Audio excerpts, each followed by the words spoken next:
হুজুর সামনে তো রমজান আসছে, লামাজাবিরা কি বিভ্রান্ত ছড়াবে না? অবশ্যই বিভ্রান্ত ছড়াবে। আপনি এটা কি বললেন? মদিনায় 20 রাকাত। আসসালামু আলাইকুম। হুজুর সামনে তো রমজান আসছে, লামাজাবিরা কি বিভ্রান্ত ছড়াবে না? অবশ্যই বিভ্রান্ত ছড়াবে। আপনি এটা কি বললেন? দেখুন না, লামাজাবের আলেম শয়তান কি বলতেছে, শুনুন।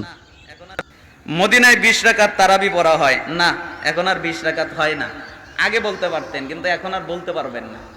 আমি সরাসরি পড়েছি 11 রাকাত পড়া হয়, 13 রাকাত হয়, 20 রাকাত হয় না। সে কি বলল আপনারা শুনছেন? এই লামাজাবিদের কাজ হইলো এই মুসলিম উম্মাকে কীভাবে বিভ্রান্তর মধ্যে ছড়াবে, তাদের উদ্দেশ্য এটা।